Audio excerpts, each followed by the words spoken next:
Hey everybody, it's Kerry with Alice Eats the Apple, and I always say, boy, do I have a show for you. But today, boy, do I have a show for me.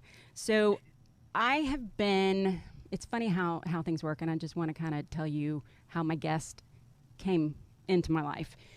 I've been so curious and so interested in putting the puzzle pieces together regarding humanity, ascension, the tribal, the Mayans, just people all over the world who for years, actually centuries, have spoken about this time that we are currently in. And the guides have given it to me again in pieces. So I literally sit down and I draw out this web trying to fit it all in, and and where are we in the galactics, and where are we like in space, and why are people waking up? Are people waking up? It seems to me they are, but then again, when you have a pink car, every car you see is pink. So anyway, so I kind of put it out there. I put it out there. I just said I want to know more, and I'm intrigued by this, and I want to focus this in. And my guest today reached out to me, and she is incredible. Her name is Von Galt. Is that not just the best name ever?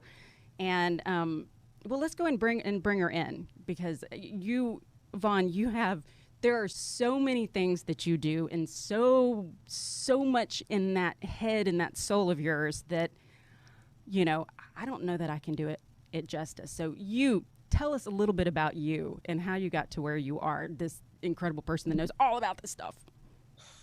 Boy.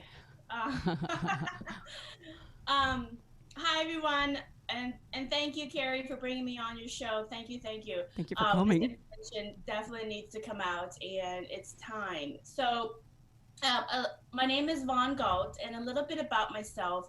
There's nothing special about me. I'm a normal working mom. I work here in the Seattle area in IT. That's my full-time profession. But on the side, I'm an author, and I write books on topics that are interesting to me. Lots of And I books. love, yeah, lots of books. And I love metaphysics.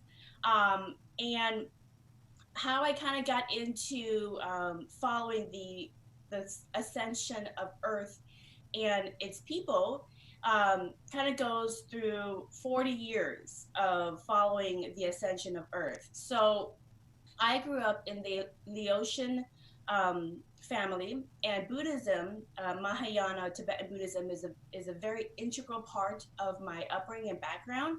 And tribal folklores and Buddhist knowledge and folklore is going all the way back to Lemuria, is a very part of my childhood upbringing. So I've spent 40 years studying Buddhism, and how consciousness changes your reality and puts you into a parallel reality that is in line with what your soul groups have set up for you if you choose it. So that's been what I've been doing my whole life, but and continuing to do it. Then 20 years ago, about 20 years ago, I started following the works of many prominent Buddhist monks like the Dalai Lama and other prominent monks all over the world who kind of started this initiative to get the information about awakening, ascension, and just metaphysics out into the mainstream. How long ago So was that? about 20 years ago, they About 20. started doing Okay. the research. And they would provide themselves as a resource for mindfulness, meditation, consciousness research, and work with academia. Now there's so much work and materials that's proven this, but back 20, 15 or so years ago, it was still kind of early, and it was called fringe science or pseudoscience. Yeah. But now that's not the term anymore because there's so much evidence. So metaphysics have gotten into the mainstream, and it was preparing us for the awakening. And as part of my research, I got into energy healing. And I'm familiar with energy healing from the Eastern traditions of Qigong, Reiki, which are traditions that came from different Buddhist monks as well.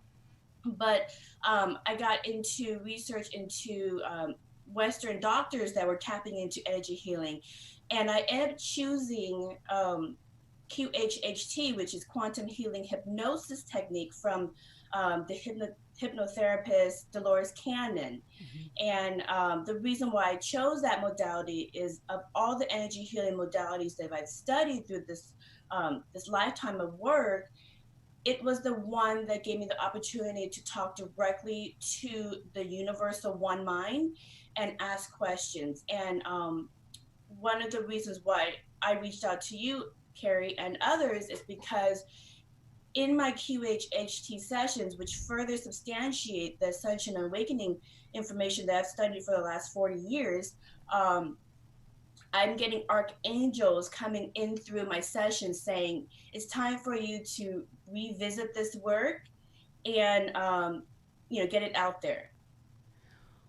Okay, so yes, I think that when you get a command from an archangel, is it archangel Metatron. or Metatron? He, from what I hear, he is the guy that lights the booster under your butt and up you go. It's like you kind of don't have a choice. Do you really? I do. I was like, what do you want from me? And he's like, you should take it back to work. I'm like, you know what though? I love that you wrote in at one point you said, I didn't want my ego to get out of control. Like I didn't want to start putting a bunch of stuff out. And my response to you was, if you're worried about that, that's not going to happen. I mean, it is you're grounded, and I mean you're clearly grounded, and that won't happen. But you have such a unique perspective, and that's what I love is you have something different than anyone I've ever met, and I've met a lot of wonderful folks. Just your upbringing really creates a richness and a whole other door, that takes you way down this other hall. And so, oh my goodness. So you are currently working on a book, which really speaks to me, and I can't wait for this book to come out. Tell me a little bit about that before we jump in. Well, I just published 2 books in my IT profession on digital marketing, and when I write books, I infuse a little bit of my metaphysic insight into it. And in my my 2 business books I just recently published, I kind of explain that in business, there's none of this is real. It's all just a hologram. So when you're buying and trading goods, what you're buying and trading is love energy. And so when the love energy is not meeting the expectations, or it's hurting people, it's going to be part of your life review from their perspective, and it hurts them in the heart because they don't really see the physical nature of the thing that you bought and sold. They see it as a reflection or expression of you. Mm-hmm. So I kind of go into that love energy and how we are all just trading compassion and love amongst each other, and try to be integrous in your work, because in the future, the politicians are the business people. We're starting to kind of see that in a roundabout way. Mm-hmm. Yeah, well, not roundabout. Yep. In the galactic age, the politicians of the future are going to be the business people, and the business people are ruled by the technology. Who has the best technology? So a lot of the lamas and the gurus and the very high frequency individuals of today will incarnate at some point into the future into these positions. So they need to have a basic background of business integrity. Oh, I love that. I would not have put that together. Because you would think it would be the other way around. The leaders would be the spiritual folks, not. Anyway, that's cool. Well, yeah. So that maybe there's a different show that we talk about business integrity. Yeah. No, but it's important. Yeah, it is very important, and I in QHHT right now I get programmers, and they in their past lives they used to be monks, and now they're infusing their metaphysical knowledge into making video games. Hopefully for the better. I have 3 boys, and they love the games, and they anyway, that's a whole other subject. That's a whole nother show. Well, okay, so you had said that you were regressing quite a few folks from the Tibetan background. And I don't know why that caught me off guard. I think of QHHT being such a mainstream I wonder, how do those two fuse together? And I wonder if the information that comes through those sessions are a little bit different than from those that come through from I cannot talk, Christian background. I mean, do you see a difference, or is it? I mean, I know the soul doesn't see Christian or, or Tibetan or, yeah. Yeah. So the thing is every single QHHT practitioner will get their set of or their batch of people that has a specific theme that they're working on. Mm-hmm. Okay. Oh, so you see groups of folks come to you. Mm-hmm. Well, not groups soul of folks, family, but the types of people that come to me have the same typical theme. Right. And many of the people that come to me for a session are really, really old souls. Mm-hmm. So they're either Indigo, or they're part of the volunteers, or they're Starseeds, and they're here for the first time trying to be part of the awakening and ascension process with Earth to help her out. And they're just kind of here on a travel visa, and they're really confused on kind of how to adjust. And a lot of things are very foreign to them, because in their consciousness, this is not how people act. It's kind of primitive in their eyes. Yeah. And so they're just they're here for their lifetime in this incarnation, and trying to do their best to adjust to basically a foreign land, a foreign planet. So I get a lot of those type of clients that are here for direction in their ascension and awakening, and trying to get direction in how to be the best version of them in whatever incarnation they came here for. I also get quite a bit of people who've had past lives as in monasteries as monks or as priestesses. Mm-hmm. And again, they volunteered as well. And in the Buddhist tradition, I know Dolores Cannon, in her practice, they have the 3 waves of volunteers, mm-hmm. the Indigos and Crystals and Starseeds. In the Buddhist tradition, we have the belief in the Tulku children. And the Tulku children, just in short, are basically really, really old souls that have reached a certain level of frequency or consciousness, and they come back and brought some of their knowledge from the spirit world into their current incarnation to help raise the consciousness of everybody else. So right now, there is a surge of coronations of Tulku children in different monasteries that's come back, and they've proven themselves because they have provided information of previous incarnations to be accurate. So we have help in the ascension process in Buddhism, and the help comes from these different incarnations, like Tulku children, like spirit guides, like angels incarnating into people, like the great librarians that are coming in, such as life planners like myself, who have come in and help you plan your life, have come in as well to help you. So there's a breadth of types of incarnations that come into Earth to help at this time, help with the ascension. That is like your career counselor saying, okay, look, I'm going to work beside you for a while so you can get this thing going. So you are a life planner when you're on the other side, when you're not in your skin suit. Yeah, so it before I got into QHHT and getting my own sessions for myself, just to kind of get insight for myself, I've always had insight into some of my past lives and some of my parallel and future lives, and they've always been fascinating dreams. But and different monks, growing up in the monasteries that I grew up in. And my mother funds a lot of monasteries in Laos as well. So we would go and visit some of the artwork and make sure that it's kosher. But anyways, but some of the monks have said, you were a life planner. I don't know what that is. And they're like, oh, what do I do? And they would just say, you help people plan their lives. And I'm like, okay. And then I got a regression. And that's exactly what I did. I'm kind of like your travel agent. What would you like to do? What kind of excursions do you want? While you're there, do you want to work on your spiritual evolution? What kind of lessons or challenges that you want to work on? Oh, you want to work on forgiveness. Okay, no problem. Oh, you want to work on making a goal and achieving it. Okay, no problem. You know, whatever it is, just kind of like your travel agent or your career counselor or your school guidance counselor, same exact thing. Not that mystical of a job. It's kind of rather boring, but you talk to these souls and you take a look at their kind of their rap sheet of what they have been doing so far. What kind of past lives, what kind of parallel lives have you had?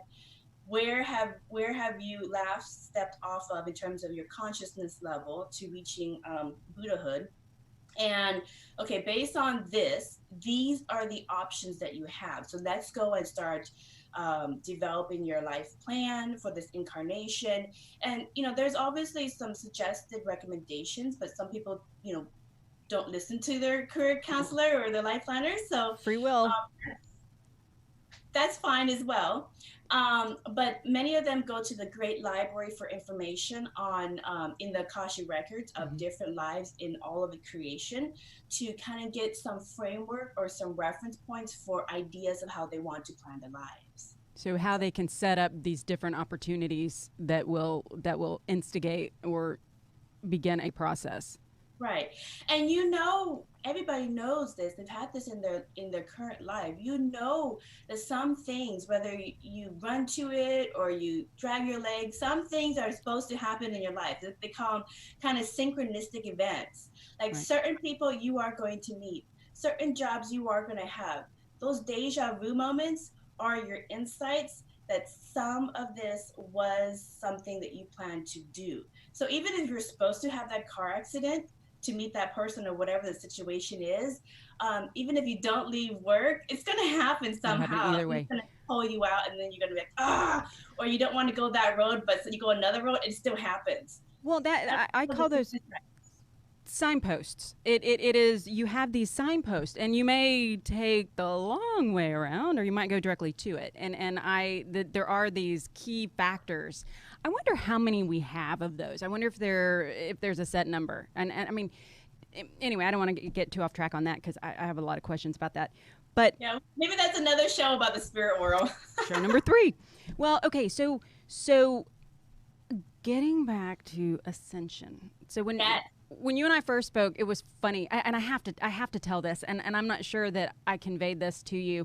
So you and I spoke on the phone, and I'm in my kitchen and I'm cooking, getting ready for dinner, and I have this big yin like sitting in my kitchen, and I see her all the time because I'm in my kitchen all the time, and then I just had window treatments made, and I hope this isn't offensive, and I use Hmong tribal textiles to finish it out. And so you and I are talking, and you said, you know, my guides, and you mentioned your guides, and you mentioned Kuan Yin, and I'm looking at Kuan Yin. And then you said something about Hmong, and I'm just like, okay, I need to. It's funny, it gives me chills now. It's like, okay, ding, ding, ding, ding, ding, ding, ding. It's like I need to listen, and it was just like everything lined up, and I Ascension to me is why we're all here, and I think that when you ask for things and they show up and to aid you. For you know, to work together, you come together. I feel like that's what this is. You need to get this information out, and I love that. I mean, even in a tiny way, I can help with that because I do believe it all lifts us up. And so shifting gears into that topic, Ascension.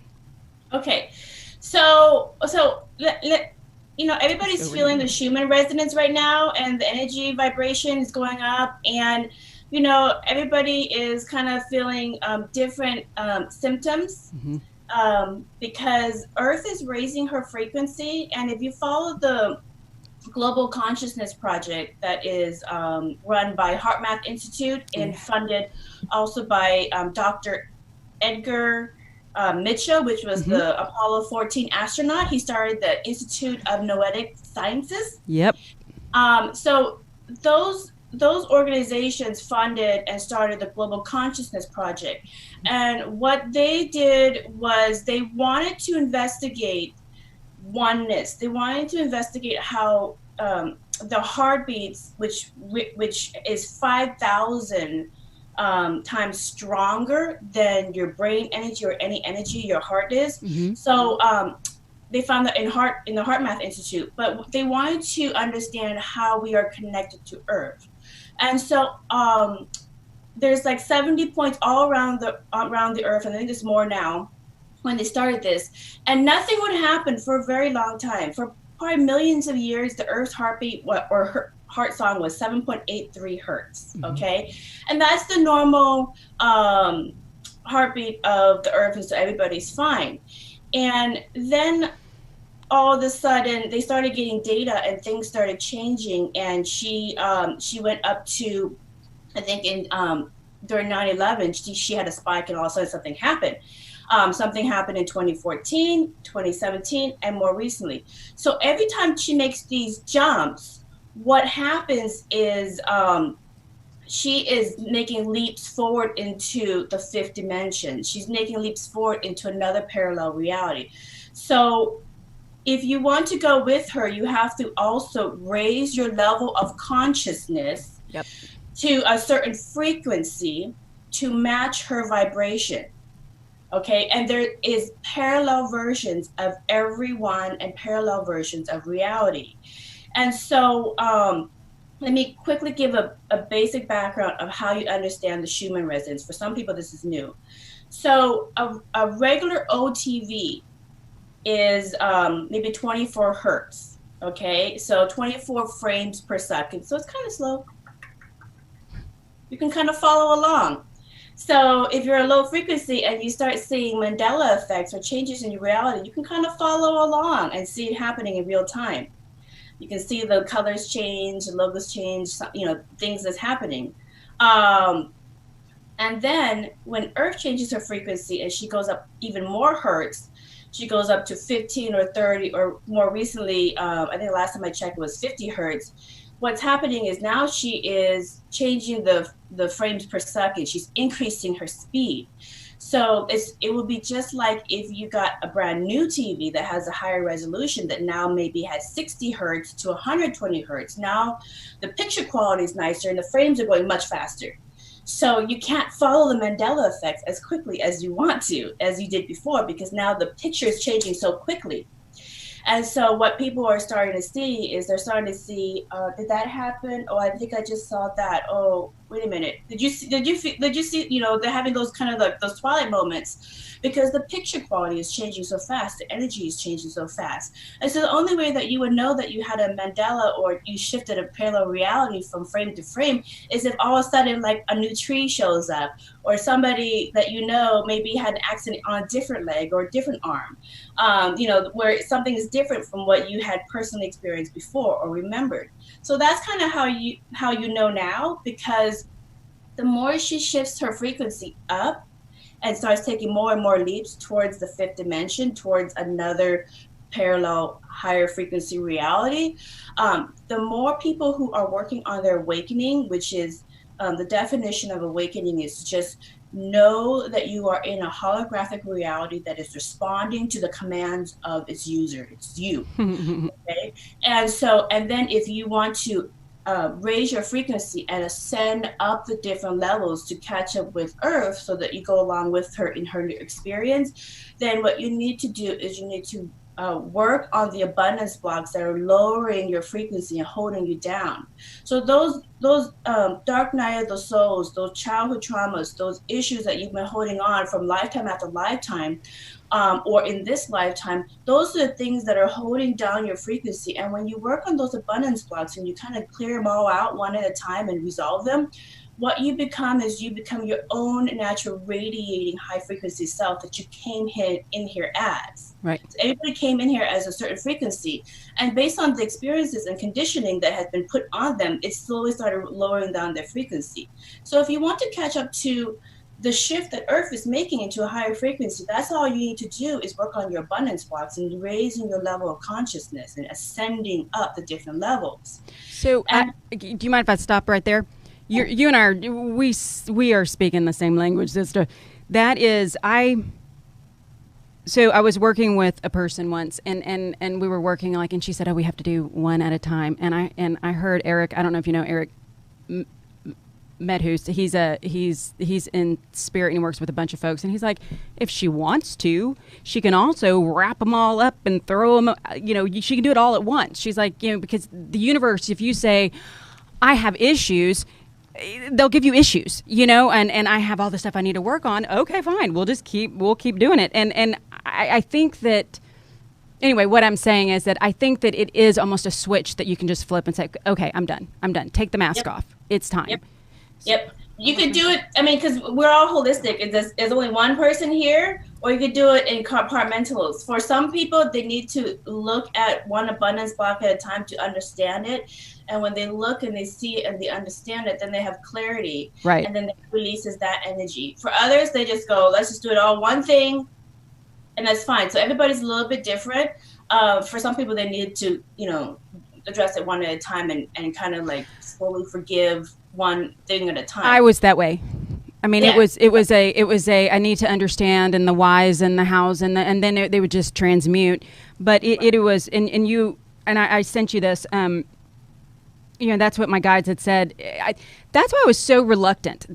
When there's so many times I hear about the shift, and I hear people give away their power to the shift. When the shift happens, my life will be this way. And it's like, no, honey, it's the other way around. You have to see to believe, or do you believe to see? And it meaning, I don't know. I think that once you clear this stuff, and once you realize how wonderful life really can be, and how life doesn't happen to you, you're creating, you do make that evolutionary. And to me, that's the shift. It is not this big Hollywood apocalyptic thing. I mean, that's my interpretation, and everybody has their own. True. And you're right. It's basically a shift in perspective. We have our abundance blocks as a global consciousness is unbalanced. We have an unbalanced perspective on things. And that's really what abundance blocks is, an unbalanced perspective. And it's not, when people think of the shifting of physical reality, again, you're thinking in 3D terms. Right. You're thinking physicality. It is a change in your energy from your inner work that you do. So everyone has to do their own inner work in order to transmute themselves into a parallel reality that is of the same matching vibration. So let me get into further. So Earth is, making these jumps and leaps. And the more that she makes these jumps and leaps, the more, if you're not working on your inner work and you're not raising your frequency, the more harder it's going to be for you to catch up to her and everybody else who's in the same frequency. Now, there's nothing wrong with living in the third dimension or the fourth dimension, okay? Everybody has, it's just like there's nothing wrong with being in middle school versus high school versus college, okay? Right. Everybody has their own experience that's set for them. And remember, you are eternal and you exist eternally anyway. So there is no rush. If you don't make it this time frame, it's not a reflection of you not, passing the grade. Another opportunity will come.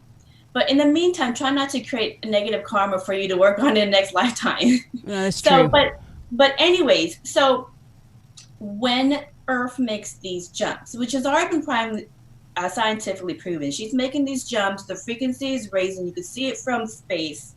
So the debate's over if Earth is making her jumps into a new reality.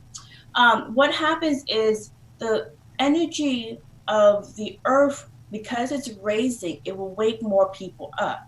So whenever she has these jumps, more people will wake up and they'll start going, what's going on? So there's going to be some confusion. And the people who's already kind of awakened in all of the previous ones, or like in my case, I've had Mandela effects or parallel reality shifts my whole life, but I just thought it was my own thing. I was just the crazy one, so no problem. I had no problem with it. And I just thought that, my Buddhist knowledge was more for inner wellness and just kind of my own personal changes. But I never thought that more people and mass awakenings would start happening. And that all of a sudden my ancient understanding of metaphysics from my childhood would actually become relevant. So now it's become relevant. So now I'm not the loony one anymore.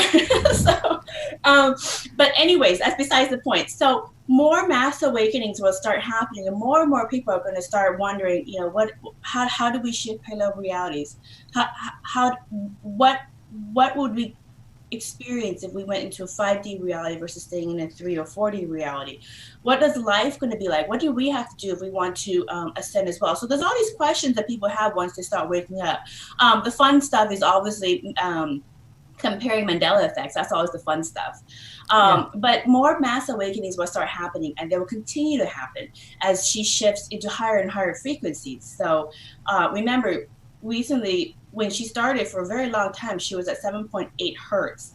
Now I think the last time it's kind of stabilized a little bit, but she was at 50 hertz. That's a big jump. So people are having palpitations, they're having anxiety, sleepless nights, they're having allergy attacks, they're having all these weird things, going to the doctors, nothing's wrong. It's because, you know, because we're all energy, okay? And we're emitting energy from our hearts, and the biggest magnet, which is the planet of the Earth, changes her frequency, it's going to affect us. You know, a lot of us. It's interesting that what I just saw is, it's like, and I've said this before, but it's like a pot of boiling water where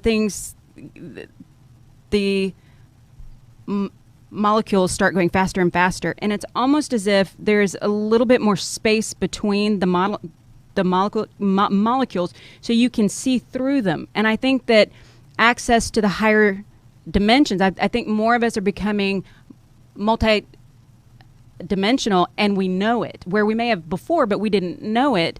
And now it's like, did I just see Aunt Fred, Uncle Fred next to me? Did I just, it's like you're becoming, I don't know, you just have access to so much more.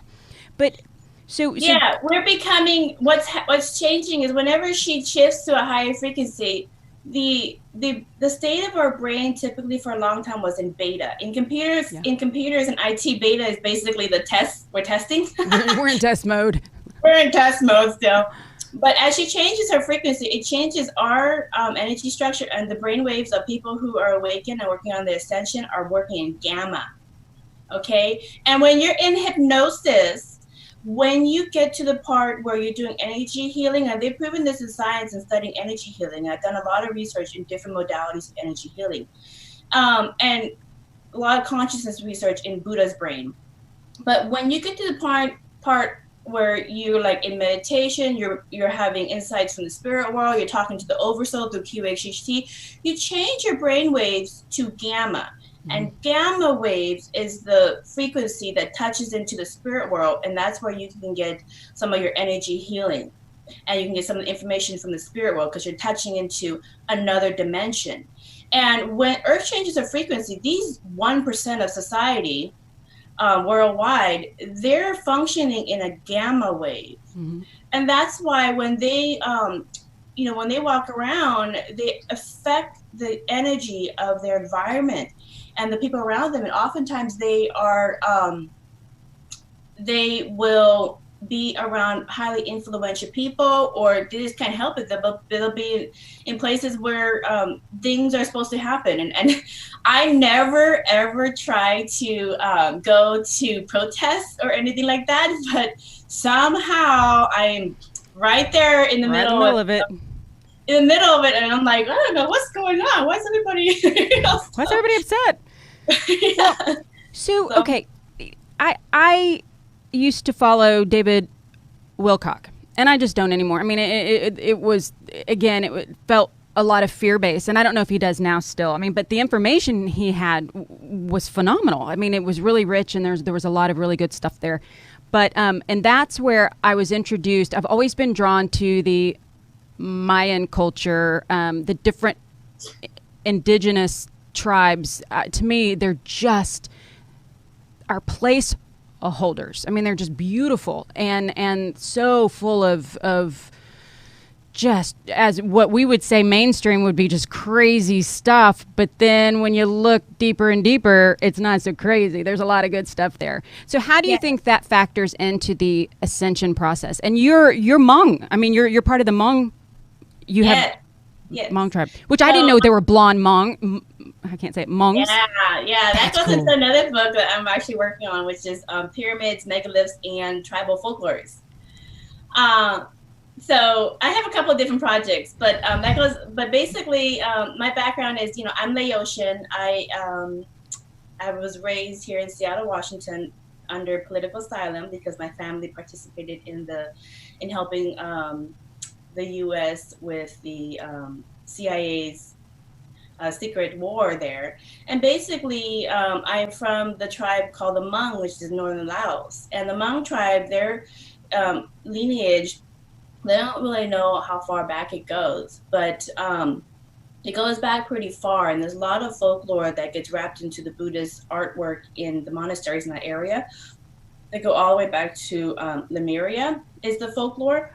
But basically, we're going to get back to Ascension, but the basic background of the Hmong people is we have all these megaliths all over northern Laos, and they're called the Plain of Jars. And there are these megaliths that look like cups, and they are like 30, 40, 50 feet. They're huge, and there's hundreds scattered all over in disarray in northern Laos.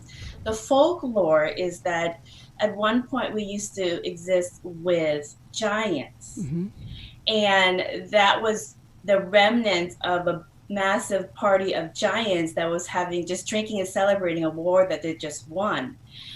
However, and they look like cups of lids, by the way. They do. And I'll drop something in there because it is phenomenal. Yeah. So, some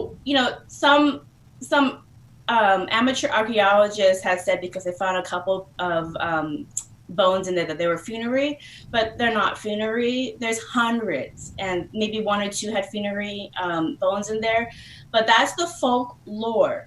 However, go ahead.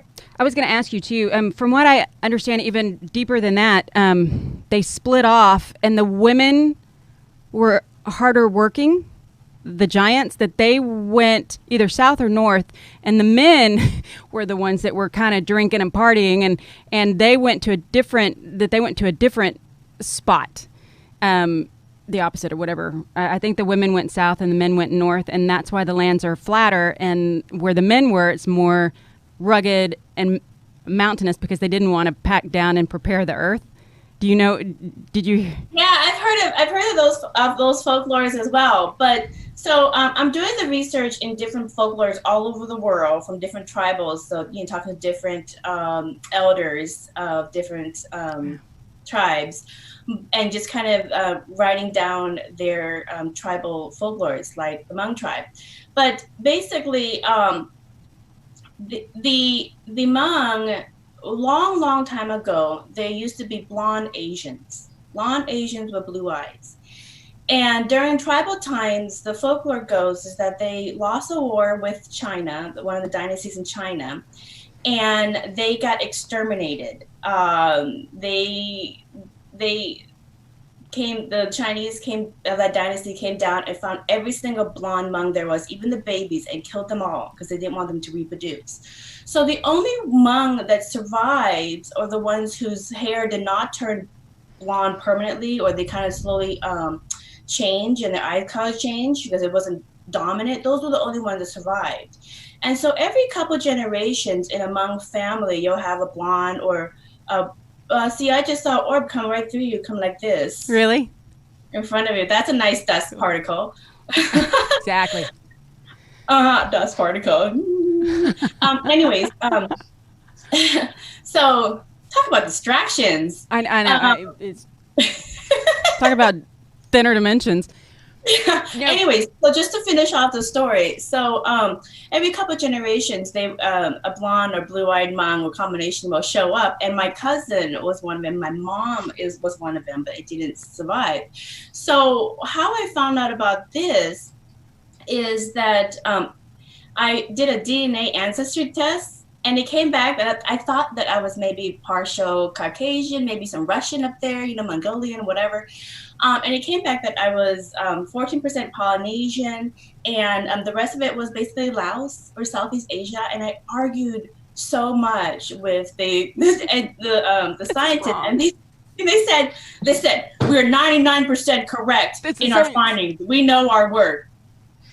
You're not Caucasian. You're full Asian. I'm like, okay. And they're like, have you ever heard of, we have some people who are Hmong. Have you ever heard of the Hmong? We have people who are Laos, and a lot of them have some blonde, blue-eyed traits in their genes. And I'm like, oh. So then I told my mom, and I said, hey, are we Hmong? And she said, yeah, of course we're Hmong. And I'm like, why did you tell us? And she said, it's kind of something you don't really talk about in Laos because it would kind of put a marker on you, and you just don't want problems, because a lot of the Hmong fought with the U.S.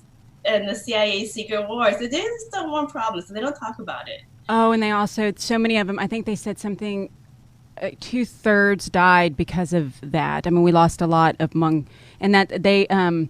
And from what I understand, in order to have the light hair, both parents have to carry the recessive gene. Yeah, they have to carry the gene. That's really rare.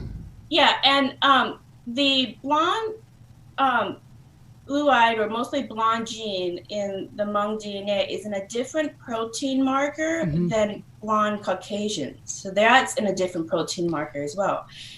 So what's the background of that? Where do they think that came from? The folklore is all the way through to Lemuria. Yeah?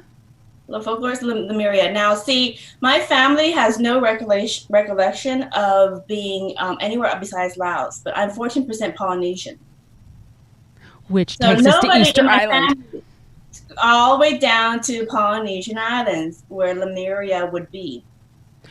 So, and I read something, and I think it was something you sent me, that Lemuria, like the west came from Atlantis, and the east came from Lemuria.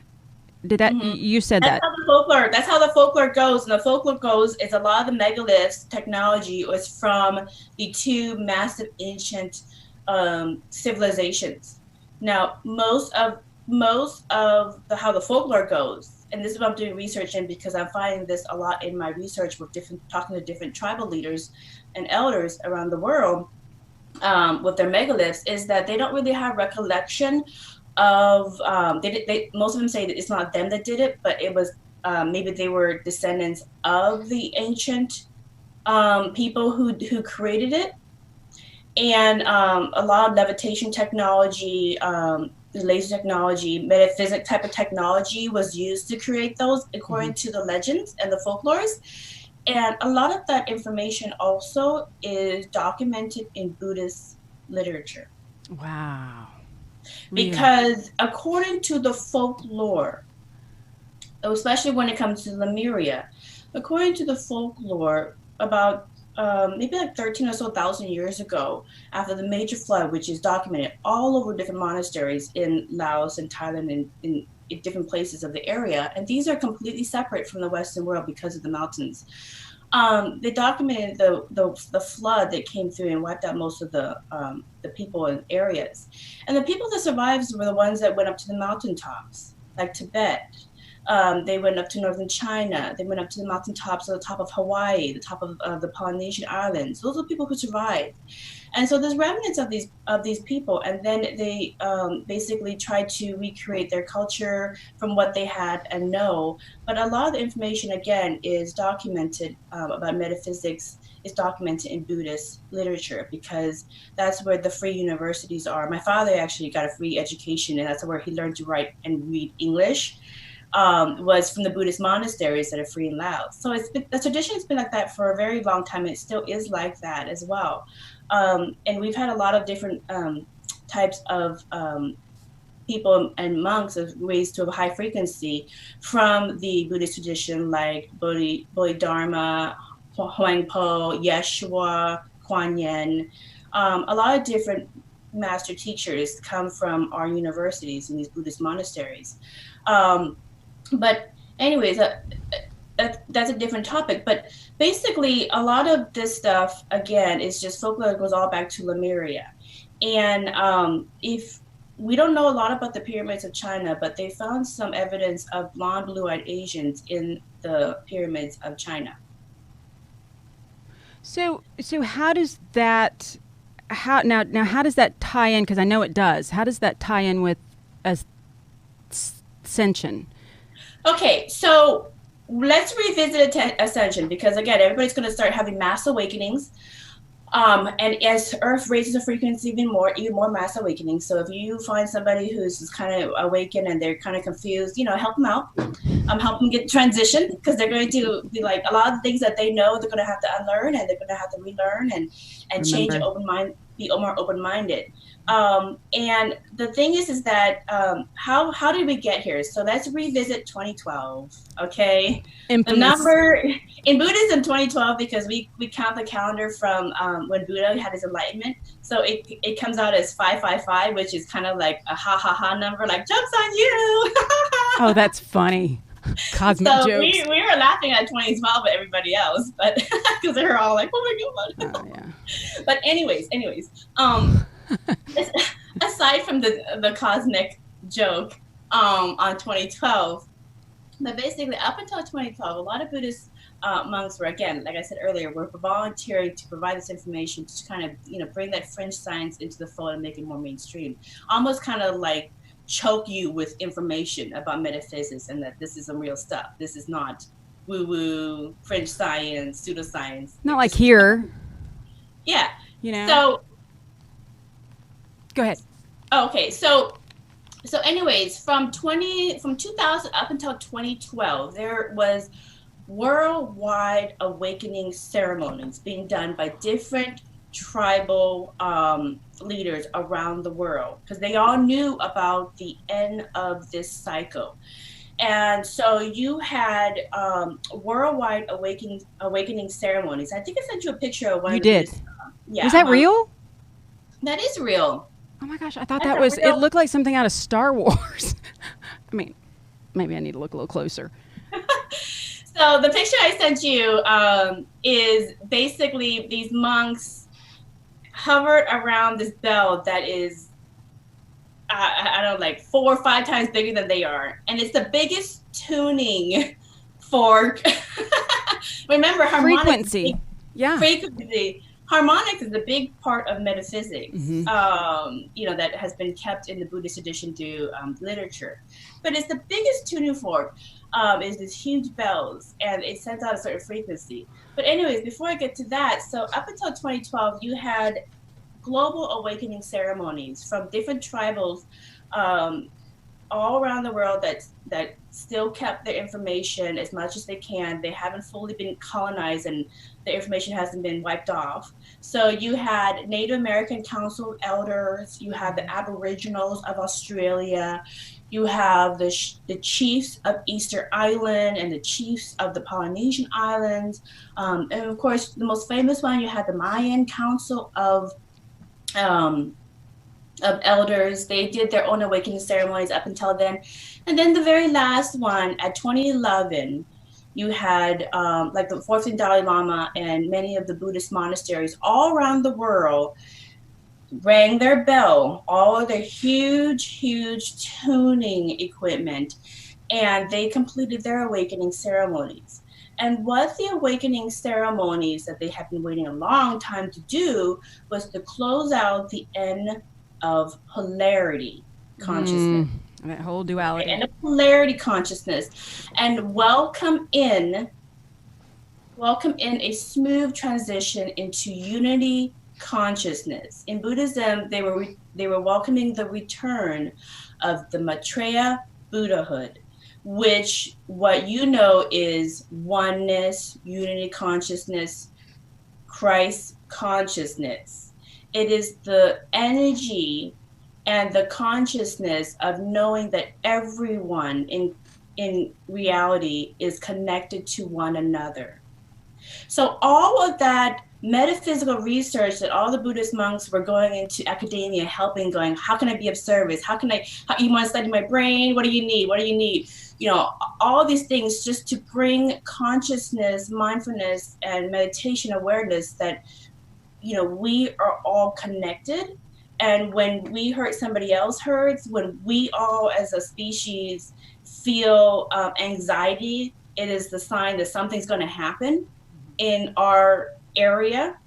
That's what the Heart Math is institute with the Global Consciousness Project of following the Schumann frequency and following when impending serious things are going to happen that affect people in a certain area of the world. That really comes into place a lot, that kind of consciousness research. So all that information is preparing us to the awakening of, okay, children, it's time to wake up. The game is over. We're all one. Let's usher in the next phase, which is unity consciousness, which is we're welcoming in the next 1,000 years of the galactic age, or in Buddhism they call it the golden age. Okay, so I jokingly say, not so jokingly, that it would be like me showing up at your house saying, all right, guys, I'm taking your family to the airport. And I show up and you're all still asleep. And it's like, I told you I was going to be here. We need to go. And y'all are sound asleep. And it's like saying, wake up. It's time to wake up. And that's how I have viewed this time of our history. Yeah. Well, see, and the thing is not everybody's going to wake up at the same time, and some people might not wake up at all because they don't want to raise in that frequency, and that's totally fine. Remember, there's nothing wrong with third dimension. There's nothing wrong with the fourth dimension. Just some people in their incarnation, in their journey, are ready to go to the fifth dimension. To move on. They're ready to move into a higher frequency reality. And remember, it's not a physical reality. It's an energy change. Right. It's a shift. It's a shift in your unbalanced perspective. So now we went from a perspective of polarity and everybody's separate to all this information and science and all these different ways that has come in. And you have all this. You have channelers and other things that come in to help as well, just to get to this part. Mm-hmm. And when you shift your frequency and you shift your perspective into we're all connected and what we do connects and affects other people, mm-hmm. Then after you change your energy and your perspective, what happens is the actions follow. And the actions are people making better choices in the types of foods that they buy and support, the types of vehicles that they support, more energy, cleaner energy kind of initiatives. People vote or participate in policies and things that are more in line with the frequency that they radiate at. People start infusing their interest in metaphysics and merging the right brain, the left brain, and bringing it more into the fold, into their everyday life. So the actions start following the shift in your consciousness, and those actions start creating the golden age and the next 1,000 years of this shift in consciousness. Well, and I think too that, so for example, we're coming up on an election year, yay. But I think what happens is you become more, what I have found is I am no longer part of the global, I'm going to get the swine flu, I'm going to get Ebola, all of that fear-based, it becomes more, what can I affect right around me? Because this is my world. This hologram is the only thing I can really, and that's not really true. I think that they're like these little balls that kind of float and they touch on each other. And so I think that beginning here at home, and it just expands out because it does. It starts with your heart and then it affects your body and then it affects, and it just keeps on going. And yeah. So the Buddhist interpretation, I'll give you the Buddhist interpretation of kind of how this starts changing the reality as a whole is, everyone is attracting to themselves exactly what they are. Mm-hmm. Okay, exactly what they radiate at. And the thing is that when 1%, that's all it really takes is 1% of humanity into a gamma wave. So, like they've done this proven many times in meditation research that if 1% of people are meditating and focusing on something, then it will reduce the violence rate in that area. So they've done over 60 different studies on meditation research proving that it only takes 1%. So basically, if like 1% of the world focuses on their awakening focuses on raising the level of consciousness and, you know, being the best version of who they are in the whatever incarnation they came here to experience the shift through. Then what happens is that person that's a higher frequency starts affecting those in their personal sphere and life, and it helps everybody else be more calm, more productive, you know, just radiate at a higher frequency. Kind of like, it's kind of like when one ship that's sunken on the sea comes up and lifts everybody else up, because it lights everybody else up. So if those people work, whoever it is, could be anybody, work on just being the best version of self and living at a higher frequency, if everybody did that all over the world, what would happen is the world will light up. Right. And the world will shift with her. And that's really how it is. So you don't have to convert anybody. You don't have to change anybody. You just have to work on your inner wellness for yourself.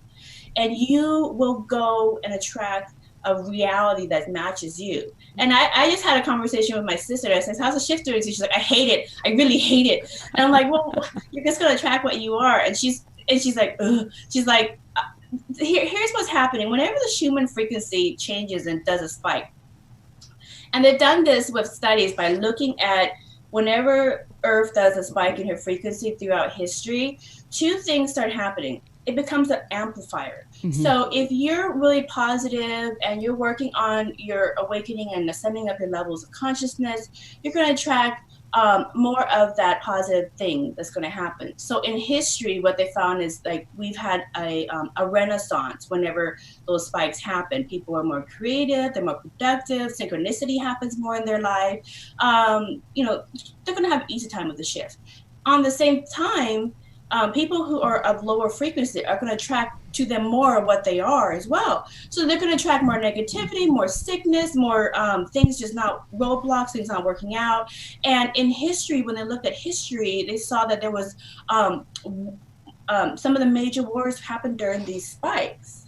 So the people who are negative attract even more negativity to themselves. So you have a little bit of both. It is an amplifier. It's a big algorithm. Magnet. Yeah. So I'm like, I was laughing at my little sister. I said, "Oh, you'll be fine. Just work through your issue." Because she's like, one of her things is she's really messy, and so she ended up attracting to herself two bachelors who are even more messy, and so now well, she gets to know what it's like to be the neat one.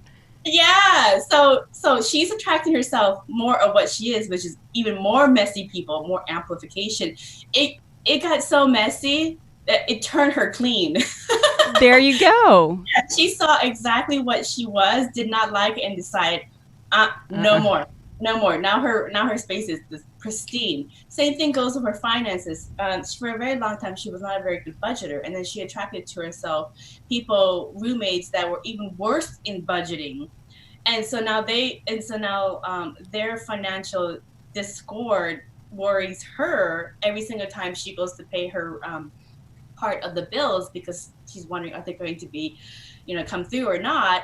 And so it made her realize get her finances in order and be even more organized. What a gift. So you attract exactly what you are, so that you can decide, is this who I want to continue to be?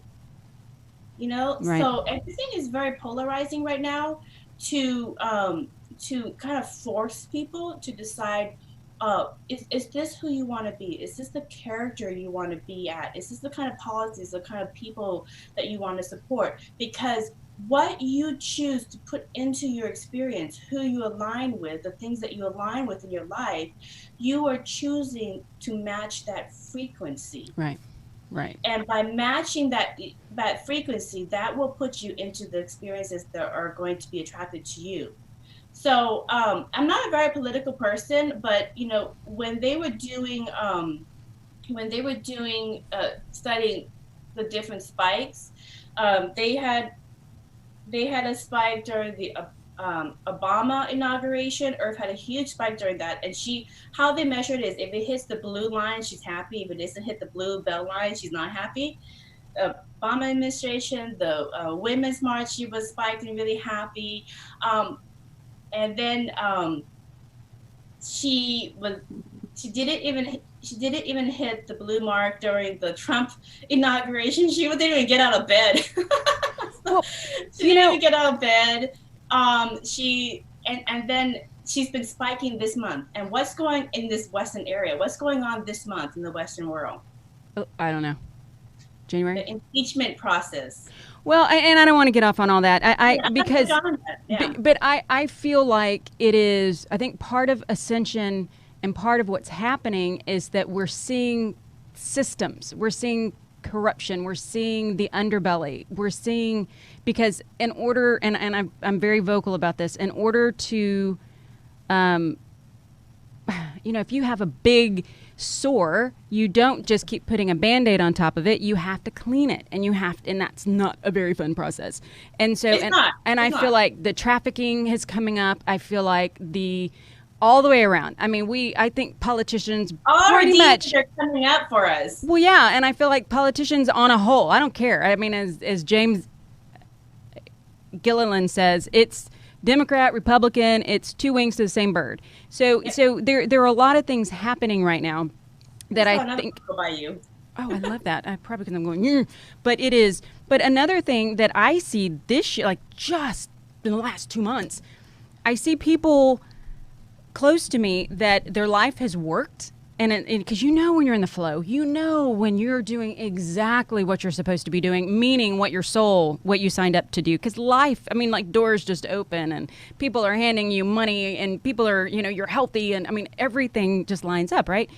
And what I'm seeing is those bridges that were crossed, that they, one person that I'm thinking of in particular, it's like it took her a long time to make the decision to do these certain things. And then, life became magic. And so, then now it's time for her to change again. It's like, okay, it's time to go to the next stone. And so in order to propel you, sometimes we need a little more, I'm not happy and things aren't working. And that's what I'm seeing right now. Yeah. So, whenever, and again, I'm a swing voter, so I don't have any affiliation. I just vote wherever wherever you're called. Right. So I just kind of look at like, oh, okay, well, I'll go there. So, but anyways, that's my own personal thing. So it doesn't really matter. Again, there's nothing wrong with the third dimension. There's nothing wrong with the fourth dimension. There's nothing wrong with the fifth. There's always a lot of things right with the fifth dimension. But everybody will go to what is right for them. It's part of their journey. Right. Okay. So the thing is, spiritual work, when you're raising your frequency and Earth is raising the frequency, it brings up the abundance blocks. It brings up the issues that are weighing down your energy. So people think that when they're doing spiritual work, it's going to be all like, flowers and so forth. No. Yeah. And then all of a sudden, all their inner demons, their issues start popping up, and to be cleared. That is spiritual work. It's going. You got to clear these things in order to raise your frequency. Exactly. So your abundance blocks are coming in. So, at this time, as Earth keeps making bigger and bigger shifts from different events happening all over the world. And, we have events that are spiking her in the West. We have events that are spiking her in the East, in the islands, different events that are happening as well. And they're not all political. Sometimes they are earthquakes. Sometimes they are other things as well. A lot of earthquakes. So, yeah. So basically the point is that every time she makes a big spike, the split is going to be wider. And if you want to go and experience the fifth dimension and being part of creating the fifth dimension with her, you have to catch up. And the more you keep your lower frequency by not dealing with your inner demons and your issues and all of that kind of stuff and holding your frequency down, as she and these people, this 1% start moving up, it's just going to be harder for you to catch up. And then there's going to be the reality split. Like the real reality split. And, Dr. Courtney Brown of the Farsight Institute had a team of remote viewers for the military. And they found in their research that there was 2 timelines after 2013. One was a more positive, higher frequency timeline with a lot of advancements and changes. And the other one was more disastrous timeline.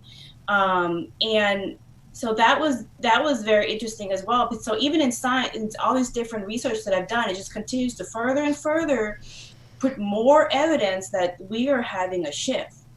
from the third dimension to the fifth dimension. And so one of the things that come up oftentimes, whether it doesn't matter if you get your awakening through, through Buddhism, through studying the Puranas of the Hindu tradition, Zoroastrianism, mysticism in Egypt, sweat ceremonies in Native American cultures, or the Celtic ceremonies. It doesn't matter how you get, or even through your religions as well. It doesn't matter how you get your awakening. The point is it's time to start. If you haven't, there's another orb. Start getting your awakening and start working on your ascension and your frequency, so that if you want to be part of the fifth dimension and you can catch that, then you are going to be part of that. And if not, if it's too much for you to go there, there's nothing wrong with the third dimension as well, because everybody has a number that their life is going to be up, and then you're going to review and kind of go from there. So it's okay. We need to get over the fear of death.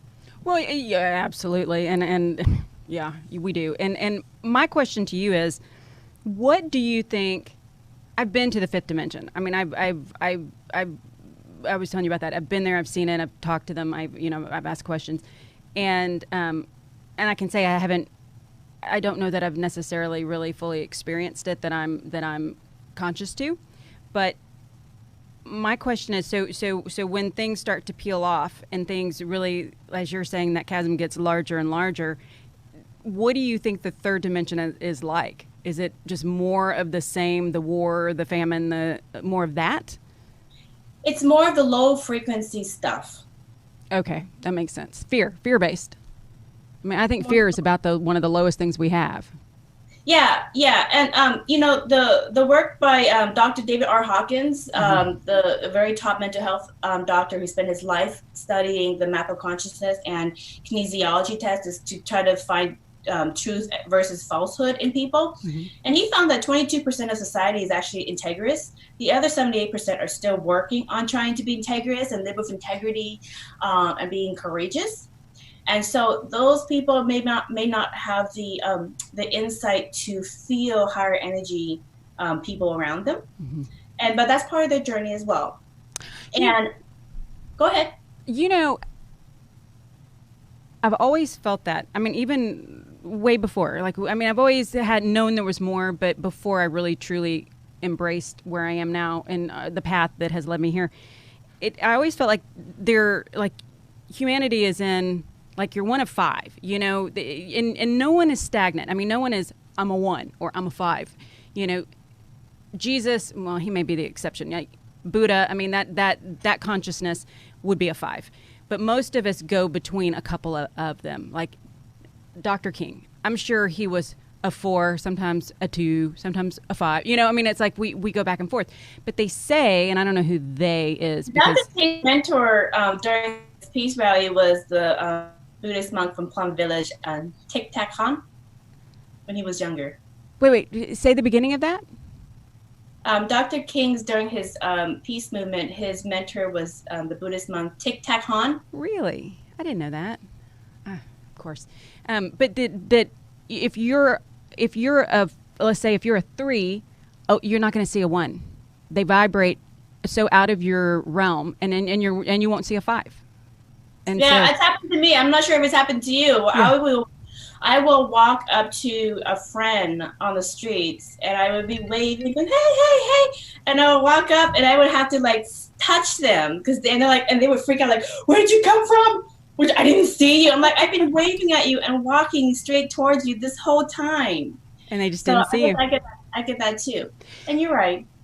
So the one thing that I came across when I was studying, when I was doing some research for this show, I was reading, and I've known the Mayans. There are a huge population that just disappeared. They just disappeared, and Drimvalo Melchizedek talks about that, about how they went to sort of an altar place, like an in between world when things got really rough.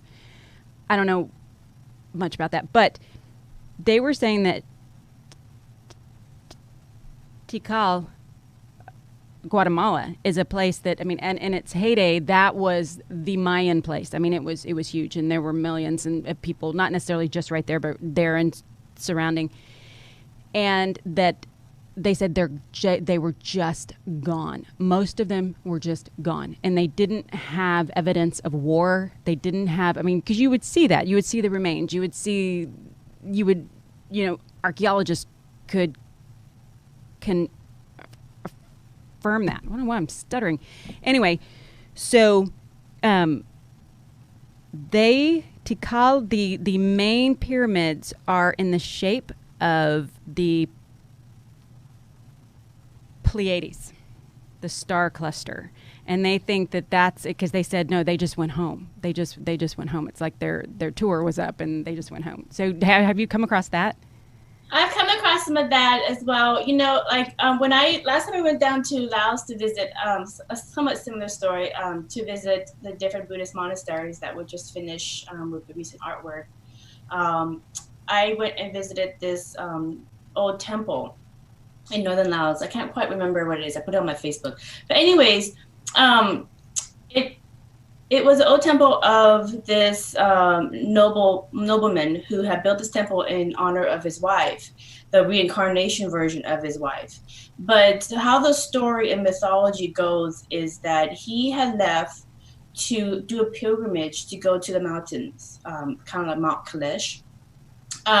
To go study with the monks and the monasteries and the wise men up in the mountains.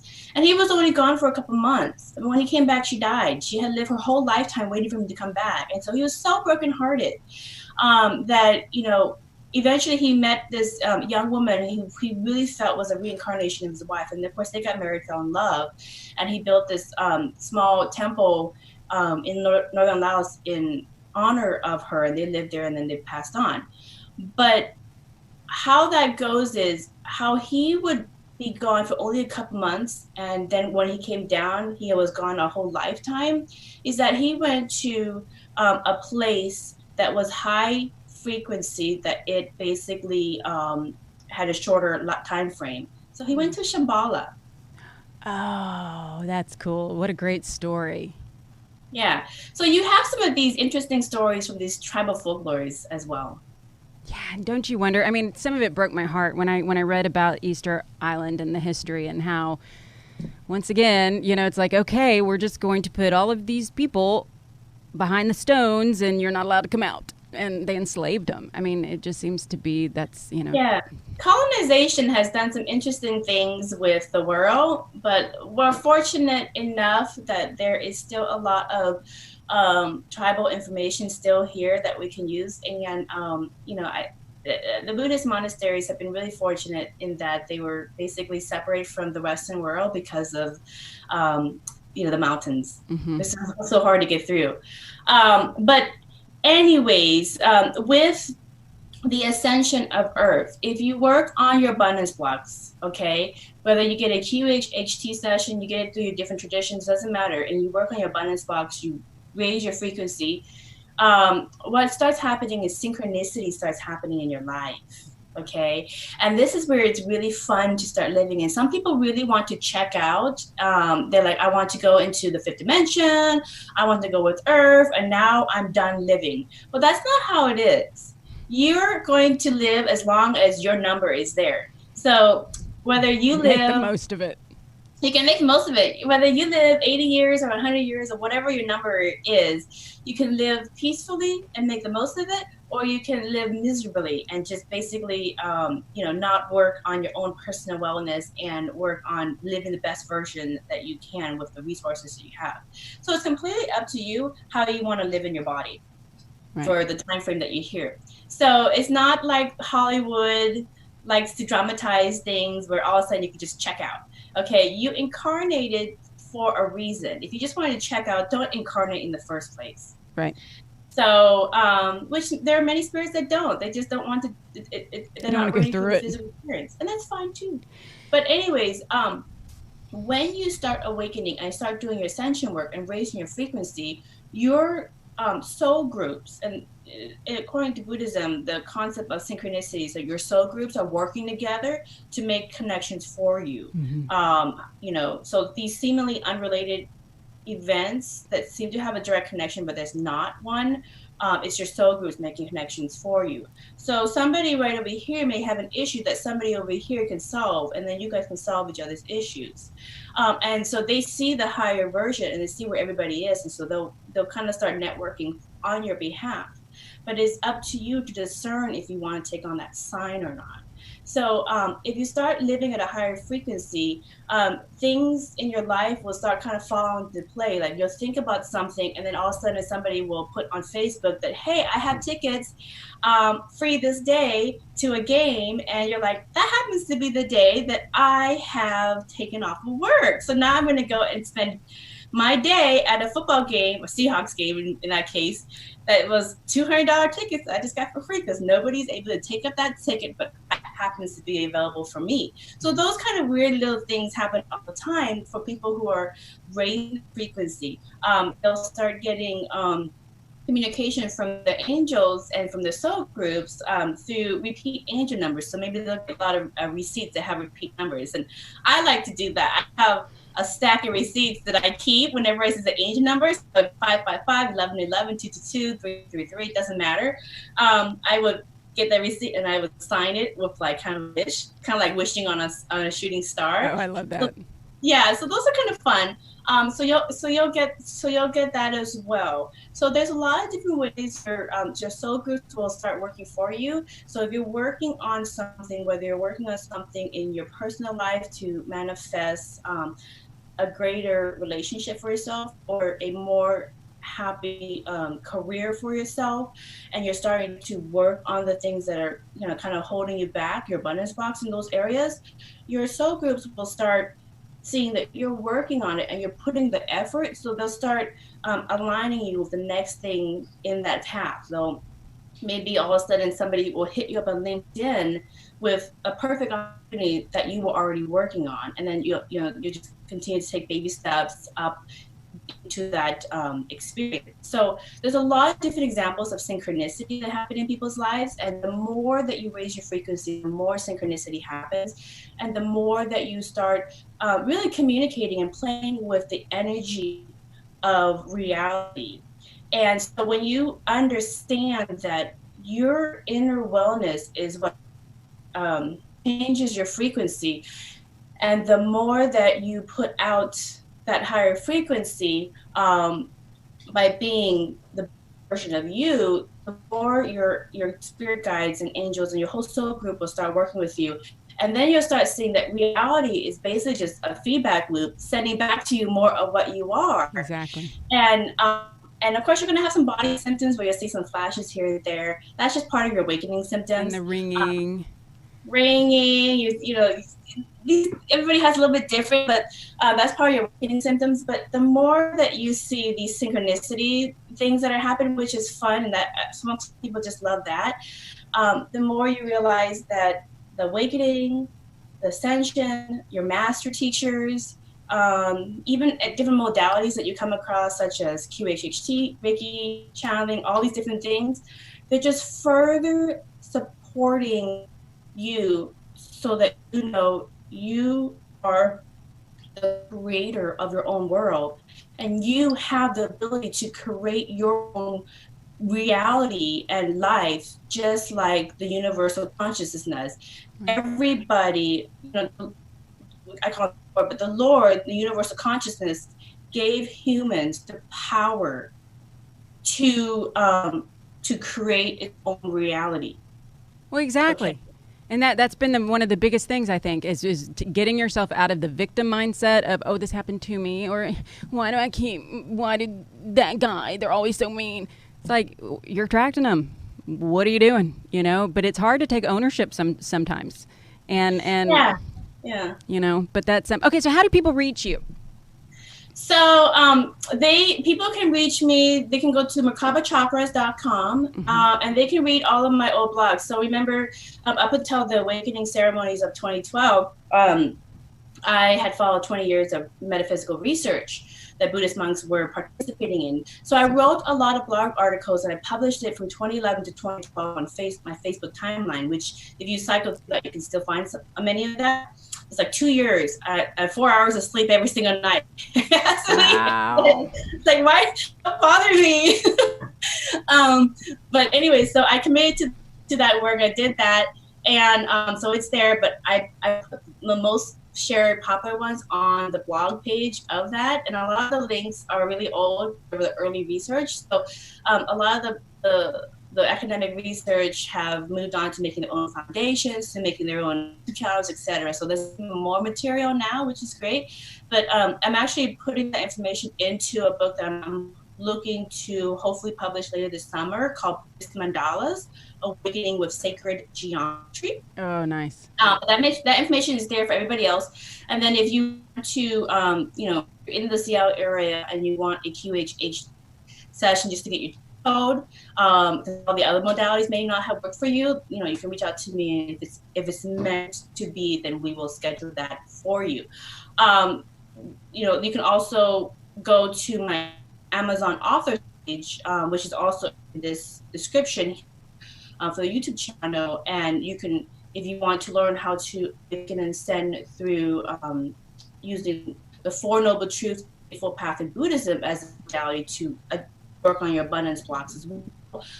My Buddhist book is on there as well. And I'm actually working on, after I finish a couple other projects, I have it, my fridge, another Buddha book, which is the Buddha Guide to Buddhahood, the 3 principles and seven stories of the Lotus Sutra.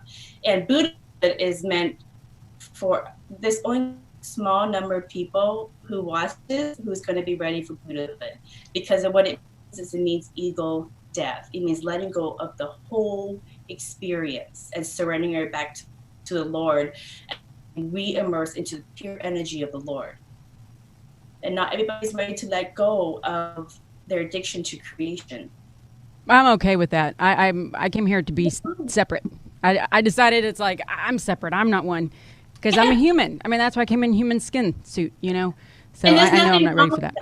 There's nothing wrong with that. So a very small people are going to be ready in their incarnation to reach Buddhahood and let go of creation. But, and let go of the game of polarity. And the game of polarity, the spirit world was created when the physical was created. Mm-hmm. So in order for souls to incarnate and have their personal experience and their personal journeys to to Buddhahood or wherever level they want to be in their spiritual evolution, physical world is created as the opposite, the spirit world. So even if what you do is just kind of go back to the spirit world and be part of the spirit world, that's fine too. That's all in the consciousness of the one mind. But for some people, they may want to let go of that addiction and return to the one mind and re-submerge into that energy. And that's fine too. A very small, Yeshua did that, Kuan Yin, Buddha, many people in history, but in terms of all of history, not very many people are ready for that. And there's really no rush because we all exist infinite. And at some point, you are ready for that, then you will. If you're listening to this and this is the information that appeals to you, then at some point in your incarnation, sometime you will reach Buddhahood and get there. But the thing is, here's the thing about that topic, is that when people raise their frequency to like 400, 500, 600, 700, whatever, they raise and reset the negativity of millions of people. Yeah. Okay, because the energy is so high. Now, they bust the curve. Yeah, it resets the curve. It brings everybody, 1% brings everybody into a higher reality. When it lifts, everybody lifts. But the thing with somebody, or the few that decide to let go and completely surrender their identity and all of the games of polarity in creation and return to the eternal energy of the Lord.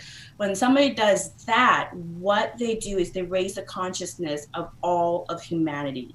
So that's why Christ had the Christ consciousness. They save that's all of humanity. So But they can still pull out of that to come and be people's. I mean, it's like it's not a death, really. No, It's just a different union and way of being.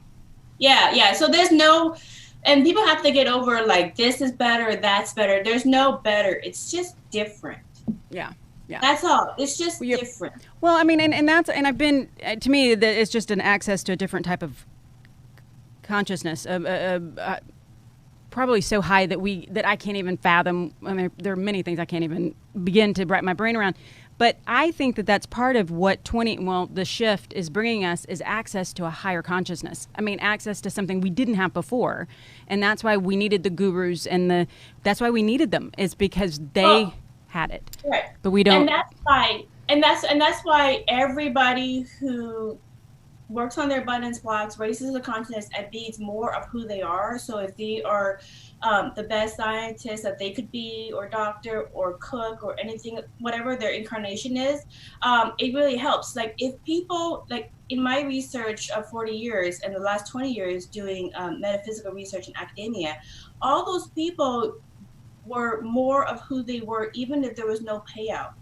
Yeah. You know, they did their own research. Nobody encourage them or paid them to do their research and carve out time to find those different energy modalities that they found, or find metaphysical information or work with monks. There was no incentive. They just did it because they love the material, and they carve out time in their busy lives to be more of who they are. And because they were more of who they are, and because they worked on their unbalanced perspective in different abundance blocks, so that those personal issues and demons did not keep coming up in their life and being distractions, because they were able to contribute their little piece of the puzzle. And I was able to take those pieces and put it together into this big picture of this huge topic in terms of the ascension of Earth and humanity. So be more of who you are. Come and sing your note. We need your note. Yeah. Otherwise there's no harmony. Ooh, that was good. Yeah. Oh my gosh. Well, okay, you promised you'll come back. I will definitely come back. We have so many different topics. You touch on the different things. Like I said earlier, things have changed a little bit in my reality, that now I no longer get black helicopters or yellow helicopters hovering over my house. Okay, we have to touch on this. We have to before we go. I want to hear so about this. Annoying. So at what point did you start seeing the helicopters? Helicopters? Okay, you know, when it first happened, I just thought, okay, well that was weird. When the second time, third time, fourth time, I would start to call my husband, boyfriend at the time, and said, "Come here and look at that yellow helicopters right above the tree on our house, like right above the tree." And it's been sitting there for the last 5 minutes. I don't know what he's interested in looking at, but it happened in about 2011 to 2012. Okay. And I don't necessarily know why, but some of my other friends who were also working on their ascension were also like, they would sit there and meditate at a beach that was totally empty, nobody around them. All of a sudden, a black helicopter would come over and hover over them. It's just meditating, you know? You're sending up the signal, the bat signal. Well, that's what they say, is that they're like points of light, and that all of a sudden that it is a frequency that is seen to some. Yeah, I don't know why, but there was quite a bit of that, and that has subsided. I've lived in 3 places, and 2 places I've lived in had FBI agents that decided to move closer by. Wait, did live nearby? Yeah. Wow. So I have no clue what that's about. But if raising consciousness and awakening is that much of a threat to people, then that's fine. But that has subsided. Why do you think that is? I don't necessarily know, but I think a lot of this stuff is a lot more evidence of this stuff is going to start painting a picture. But by the time we fully analyze everything and get a full picture, it will be over. Yeah, I agree. By the time people realize it, it's done. Well, that's interesting. And it could be that so many people, I mean, that is one of the beautiful things of the mass communication that we now have. You know, we do have access. And so a lot of this stuff is out there. And so maybe that's it. Yeah. And, you know, I want to leave your audience one more thing. When I do my QHHT sessions, and again, my QHHT sessions are just one of the energy healing modalities that I studied. And I ended up just choosing that just because it was the one that gave me a direct connection to the oversoul, so that I could have a conversation about my ascension, research. It keeps bringing the same message from everybody, and so I put it into these couple words, and this is the message that the oversoul wants everybody to know. Okay, you've always been enough. You've always been enough, and use the resources and gifts all around you to create the life that you want to experience. A life full of joy and love. And the spirit world will nudge you along through synchronicity. You can do it. Okay, so that's the message that keeps coming up in my sessions. And so I hope that helps somebody out there. That's beautiful. I think it helps many. That's beautiful, Vaughn. Well, this has just been incredible, and I want to thank you for being you and for doing this and having courage and the intellect and putting your heart in these things. Yeah. You know, I have people hack my computers and emails, and like, how are you doing this? Who's paying you? I know. I don't get paid either. Like, because we love it. Yeah, because I have the material, you know. So and I love metaphysics. I was telling somebody recently, because I was a designer before, and now we're in the middle of doing a bunch of stuff at our house, and I was, I toyed with the idea of hopping back in, and it's like, I can't, because if I do that, I won't. I mean, being a mom, doing what I do with my 3 kids, that comes first. And there won't be room for this, and I can't. It's like a hunger. It's like an itch I can't quite scratch, and it just this is my passion, and getting to meet people like you and learning and growing and developing. It's all part of it, and so I just can't. I've been happy just being in the background, just doing the research and infusing information through blog articles and different things like that, or putting in my books. I've been happy just doing that. But I decided again just to provide information to like your YouTube channel, because different archangels are coming through my sessions saying it's time to get back into this work. It's time. Yeah. So the crock is crocking. So you agreed. Okay. All right. But, I mean, there was a nice lull from 2012 until now, where I got married, I had 2 children, I lived my life, so every so often throughout my life, there'll be parts where, I'll get pulled back, like, let's go to the next level journey as, someone helping with the ascension of Earth. No big deal. So what did you do today? Oh, helped with the ascension of humanity. Not much. Not much. Yeah. Well, thank you. And you have a platform. So anytime you want to come on too, I mean, don't wait to be invited. Just reach out to me. Okay? Yeah. Any of the topics that, we touched on that you want to talk about more, just reach out to me and we'll figure that out. Yeah. It's a big topic. It's a big topic. So it is a huge topic. Well, thank you again, and have a wonderful day, and I will see you again really soon. All right. All right, Vaughn. Take care. Mwah. See ya. Bye.